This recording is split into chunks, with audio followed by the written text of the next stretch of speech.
भारत में तेजी से उभरते ब्लॉगिंग कल्चर और सोशल मीडिया इन्फ्लुएंसर्स की दुनिया के पीछे अब एक गंभीर खतरे की आशंका खड़ी हो गई है, क्योंकि पिछले कुछ दिनों में कई गिरफ्तारियां हुई हैं जो अब महज गिरफ्तारी नहीं बल्कि एक नए डिजिटल खतरे का घंटे को दस्तक दे रही है।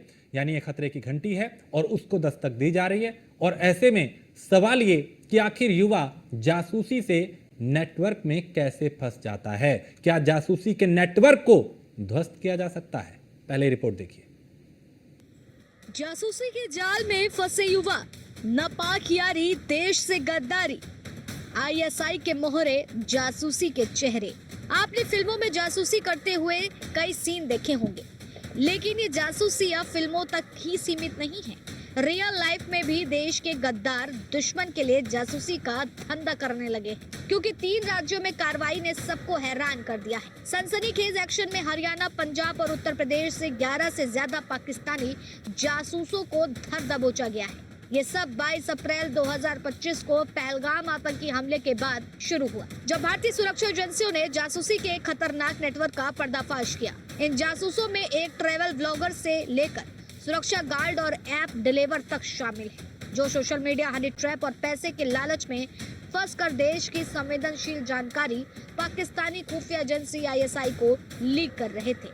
भारत में गिरफ्तार पाकिस्तानी जासूस ज्योति मल्होत्रा, हिसार, हरियाणा; नोमान इलाही, पानीपत, हरियाणा; देवेंद्र सिंह ढिल्लन, कैथल, हरियाणा; मुर्तजा अली, जालिंधर, पंजाब; शहजाद, मुरादाबाद, यूपी; सुखप्रीत सिंह, गुरदासपुर, पंजाब; करणबीर सिंह, गुरदासपुर, पंजाब; यामीन मोहम्मद, मलेरकोटाला, पंजाब; गजाला खातून, मलेरकोटाला, पंजाब; तारीफ नूह, हरियाणा; मोहम्मद अरमान, नूह, हरियाणा। इस कार्रवाई ने न केवल जासूसी के नए नए तरीकों को उजागर किया है, बल्कि ये भी दिखाया है कि कैसे सोशल मीडिया जैसे प्लेटफॉर्म का इस्तेमाल खतरनाक मंसूबों के लिए हो रहा है। हरियाणा के हिसार की ज्योति मल्होत्रा जैसी ट्रैवल ब्लॉगर से लेकर पंजाब के मलेरकोटाला के युवाओं तक ये जासूस हनी ट्रैप, मैसेजिंग एप्स और व्यक्तिगत यात्राओं के जाल में फंसाए गए हैं। उत्तर प्रदेश में आदरणीय योगी जी के नेतृत्व में सरकार बनने के बाद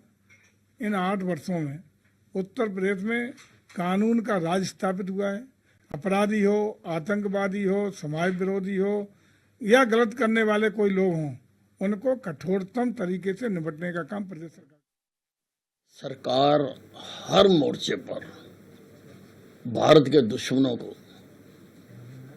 कुचलने का प्रयास कर रही है, चाहे वो सीमा के पार हैं, चाहे सीमा के अंदर हैं। और आप देखो, देश में जो हिंदुस्तान के साथ गद्दारी कर रहे थे, उन सब तक सरकार का हाथ पहुंच रहा है। बड़ा गंभीर मामला है देश में, इसकी गहराई से जांच करनी चाहिए और कोई दोषी है उसको तुरंत कड़ी सजा देनी चाहिए और निर्दोष को नहीं। जासूसी का नेटवर्क युवाओं को निशाना बनाता था, खासकर उन युवाओं को जो सोशल मीडिया पर सक्रिय हैं। कई लोग अनजाने में जासूसी के जाल में फंसे, जबकि कुछ को पैसे और उन अन्य प्रलोभन ने लालच में डाला। ज्योति मल्होत्रा को कथित तौर पर एक फर्जी सोशल मीडिया प्रोफाइल के जरिए हनी ट्रैप में फंसाया गया, जिसके बाद वह संवेदनशील जानकारी साझा करने लगी। इसी तरह पंजाब के मलेरकोटाला से गिरफ्तार 6 लोगों का समूह स्थानीय स्तर पर छोटे मोटे काम करता था, लेकिन उन्हें सीमा पार से मिलने वाले निर्देशों के आधार पर सैन्य ठिकानों की तस्वीरें और जानकारी भेजने के लिए प्रेरित किया गया। भारत के युवा तेजी से खतरनाक खेल में मोहरे बनते जा रहे हैं। सीमाओं के पार फैले धोखे के जाल में फंसकर देश से ही गद्दारी करने लगते हैं। अब सवाल ये है कि आखिर कैसे आईएसआई के जासूसी नेटवर्क को ध्वस्त किया जाए। Bureau report, news 1 India.